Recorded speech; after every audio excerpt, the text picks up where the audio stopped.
BTech, BBA మరియు MBA కోర్సులు 15+ years experience ఫ్యాకల్టీతో పాటు placement guarantee. Kishkinda university, Ballari. నమస్తే అండి. 50 దాకా డ్రోన్స్, పెద్ద పెద్ద మిజైల్స్, అందులో F-16 కూడా ఉంది. ఇన్ని ప్రయోగించినా కనీసం భారత్ భూభాగం కాదు కదా, భారత్కి దగ్గర కూడా రాలేకపోయింది. ఇదన్నీ ఎవరు చేయగలిగారు? బాగా వినిపిస్తున్న పేరు S-400. అసలు S-400 అంటే ఏంటి? మనం అడిగి తెలుసుకుందాం. పొలిటికల్ అనలిస్ట్ చంద్ర శ్రీనివాస్ గారు మనతో ఉన్నారు. నమస్తే సార్. నమస్కారం అండి. అంటే సినిమాల్లో, మన పాతకాలం సినిమాల్లో చూసామన్నమాట. అక్కడి నుంచి గారులో ఒక బాణం వేస్తే ఆ బాణాన్ని భూభాగం తాకకుండా ఇక్కడి నుంచి మధ్యలోనే లేపేయడం. అదే ఇక్కడ జరిగింది. మన విజువల్స్ లో కూడా చూస్తున్నాము.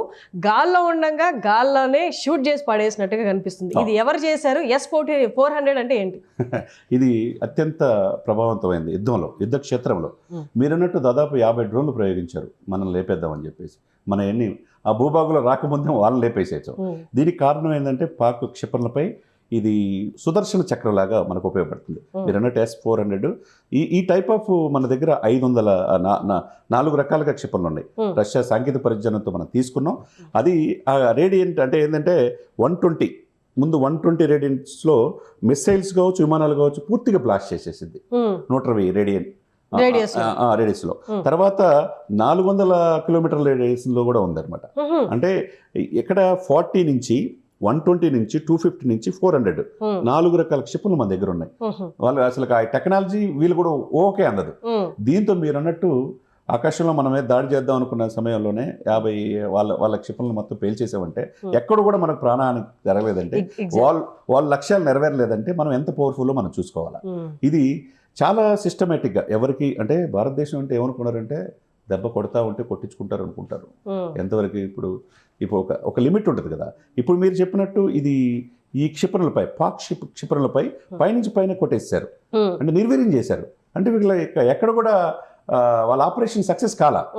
మీరన్నట్టు ఎక్కడ ఒకవైపు చైనా ఎంత సామాగ్రి ఇద్దాం అనుకున్నా, ఇరాన్ ఇస్తాను, టర్కీ ఇస్తాను, S-400 అనేది తీవ్రంగా దీనికి పనిచేసింది. ఇది నిన్నటిదాకా ఎవరికి తెలియదు. కానీ దిస్ వాజ్ ఎక్స్పెక్టెడ్ కదా సార్. మనం ఆల్రెడీ రెడీగానే ఉన్నాం. ఒక వారం ముందే దీన్ని ట్రయల్ చేసుకున్నాం. వాళ్ళు ఎక్స్పెక్ట్ చేయాలి. మాక్ డ్రిల్ అంటే 7వ తారీఖు తర్వాత మనకు ఉంటుంది. 10వ తారీఖు 11 దాడులు చేస్తారనుకున్నారు. ఇది ఏ రోజు? మోదీ లాంటి మేధావి మనం డ్రిల్స్ రెడీగా ఉందాం వారస్తే అని మనకి చెప్తూనే అక్కడికి వెళ్ళి కార్యక్రమం స్టార్ట్ చేసేసారు అనమాట. అవునండి. ఇప్పుడు ఇది బాలిస్టిక్ క్షిపణుల్ని, క్రూయిజ్ క్షిపణులు కూడా నెలకొల్చింది. అంటే ఇక్కడ గురి అనేది తప్పదనమాట. రష్యానికి చెందిన ఇది. రష్యాతో మనకి ఎంత అనుబంధం ఉన్నది, ఆ రోజు నుంచి ఈ రోజు వరకు కూడా ఉన్నది. కాబట్టి వీళ్ళు ఏదో తక్కువ అంచనా వేస్తున్నారు. ఇప్పుడు చైనా క్షిపణులు పెట్టుకొని అడ్డం పెట్టుకున్నారు. అది కూడా పనిచేయాలి మన దెబ్బకి. అంటే టెక్నాలజీ అంటే అత్యంత ప్రమాదమైన ఏ క్షిపణులు తీసుకొచ్చినా దారిలోనే లేపేసే ఆ సామర్థ్యం మన దగ్గర ఉన్నది. కాబట్టి దాని స్ట్రైక్ రేట్ కూడా 0.8 to 0.9 సార్. అంటే మనం నార్మల్ గా చెప్పాలి అంటే 90% యాక్యురసీ, 90% తునాతునకలు చేసే యాక్యురసీ S-400 ఉందండి. ఇప్పుడు 400 కిలోమీటర్ల దూరంలో లక్ష్యాలని ఛేదించిందంటే మామూలు విషయం కాదు. ఇప్పుడు అదొకటి సులభంగా దాన్ని ఎక్కడికైనా తీసుకెళ్ళొచ్చు, ఎక్కడైనా ఆపరేట్ చేయొచ్చు. అంత టెక్నాలజీ మనం అందిపుచ్చుకున్నాం అనమాట. అది ఇక్కడ స్వయంగా మేక్ ఇన్ ఇండియా అని ఇక్కడ కూడా తయారు చేసే సామర్థ్యాన్ని భారతదేశం ఉన్నది. భారతదేశం ఏంటంటే సైనిక సంపదని చాలా తక్కువ అంచనా వేశారు. మీరు అవతల వాళ్ళు ఏముంది భారతదేశం అనుకుంటున్నారు. పక్కనున్న చైనా కౌంపులు అరుణాచల సొంతం ఆక్రమించుకుంది, POK ఆక్రమించుకుంది పాకిస్తాన్. ఎప్పుడు ఇవన్నీ జరుగుతూ ఉంటాయి. భారతదేశం ఏముందని అనుకున్నారు. ఇప్పుడు 5 ట్రిలియన్ ఆర్థిక వ్యవస్థగా భారతదేశం రూపాంతరం చెందింది. సైనిక వ్యవస్థలో మేము ఎవరికి తీసుకోని విధంగా ప్రపంచానికి తెలియజేస్తాం. ఇంతకంటే ఏం కావాలి? కాబట్టి రష్యానికి చెందిన ఈ యొక్క S-400 అనేది ఈ యొక్క యుద్ధంలో సింధూర్లో చాలా కీలకంగా పాత్ర పోషించిందని మనం చెప్పుకోవాలి. మనందరూ సోల్జర్స్కి ధీటు సోల్జర్ అనమాట. అంతే కదండి. అంటే తర్వాత 96E 40 కిలోమీటర్లు ఇందులో విమానాలు కావచ్చు, ఇటువంటి ప్రమాదకరమైన వచ్చినా కానీ లేపేసే సామర్థ్యం దీనికి ఉన్నది. ఎక్కడ కూడా ఇది మీరు అన్నట్టు యాక్యురేట్. దీనికి సక్సెస్ రేట్ 90% నుంచి 99% వరకు ఉంది. కాబట్టి దీన్ని ప్రపంచవ్యాప్తంగా ఇప్పటి వరకు భారతదేశంలో అమ్ముల పొదిలో ఉన్న మనం ఏమనుకున్నాం బ్రహ్మోస్ క్షిపణి, తర్వాత INS విక్రాంత్, లేకపోతే అణుపరీక్షలు, ఇట్లా రకరకాల పృథ్వీ ఇవన్నీ అనుకున్నాం. వీళ్ళకి తెలియదు రష్యన్కి S-400 ఉందని, అవతల క్షిపణిలో కూడా పైనుంచి పైన పంపిస్తుంది అనేది ఇప్పుడు వరకు తెలియలా. ఆపరేషన్ మన వ్యూహాలు ఎవరికి అర్థం కావు. భారతదేశం అంటే మోదీ గారు చెప్పింది మేము కొట్టే దెబ్బ ఎవరు ఊహకు అందని విధంగా ఉంటుంది అన్నాడు.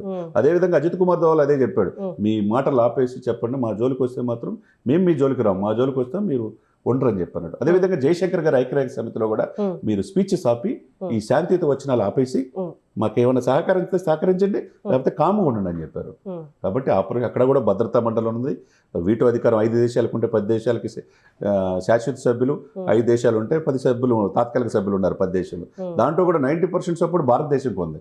ఎందుకంటే మనం లక్ష్యాలు కరెక్ట్గా పెట్టుకుంటాం మేడం, ఎప్పుడు కూడా మనం ముందు దాడి చేయం.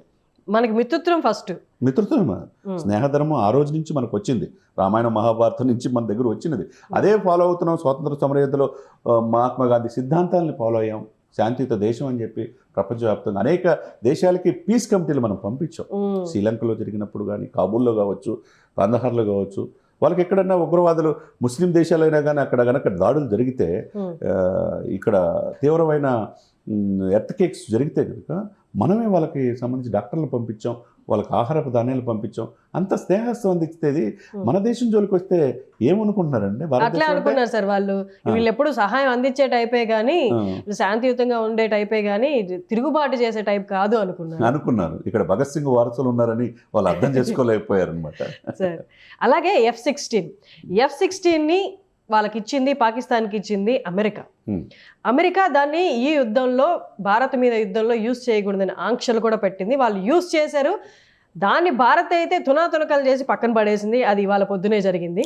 కానీ వాళ్ళ మాటని దాటి ఇది ఉపయోగించడం వల్ల వాళ్ళకి డైరెక్ట్ ఎనిమీస్ అయినట్టయినా సార్ పాకిస్తాన్ అమెరికాకి. ఇప్పుడు ఆల్రెడీ పాకిస్తాన్ విదేశాంగ మంత్రి ఆల్రెడీ మాట్లాడారు, అజిత్ కుమార్ దోవల్ రిపోర్ట్ ఇచ్చారు, జయశంకర్ గారు కూడా రిపోర్ట్ ఇచ్చారు. ముందు వాళ్ళే కౌంపు చర్యలు పాల్పడ్డారని, శాంతియుతంగా ఉండమని ట్రంప్ చెప్పినా ఎందుకు జరిగిందని చెప్పగలిగారు.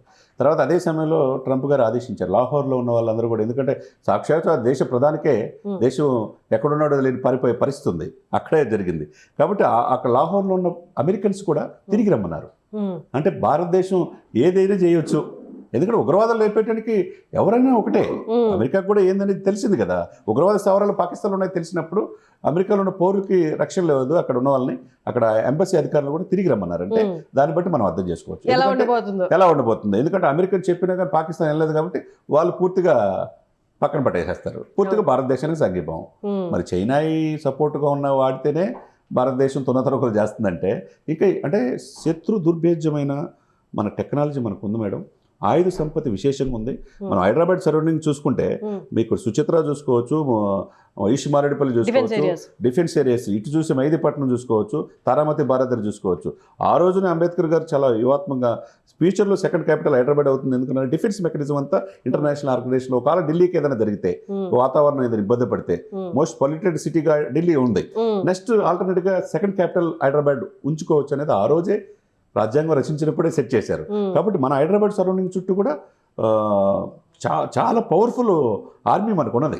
కాబట్టి ఎక్కడ కూడా భారతదేశం భయపడాల్సిన అవసరం లేదు. ఇటువంటి దేశీయంగా తయారు క్షిపణులు కావచ్చు, S-400 కావచ్చు, మిగ్గులు కావచ్చు, అన్నీ మన దగ్గర ఉన్నాయి. కాబట్టి ఒక్కొక్కటి తీస్తా ఉంటే ఇప్పుడు తెలుస్తుంది వాళ్ళకు కూడా ఓహో కందట్లేదు అనమాట. అటు అమెరికా ఆంక్షల్ని కూడా పక్కన పెట్టి ముందుకొచ్చింది, కానీ ఏమైంది, జస్ట్ బూడిద అయిపోయింది అనమాట F-16. ఇలాంటివే చేస్తూ ఉంది పాకిస్తాను. మేము ఎవరిని ఎలాంటి ఉగ్రవాదుల్ని మేము సపోర్ట్ చేయట్లేదు అంటూనే మిసైల్ని మన మీద ఉపయోగించింది. సో ఇలాంటివి ఇంకా మళ్ళీ వస్తూనే ఉంటాయి. చూస్తూ ఉండండి సుమన్ టీవీ.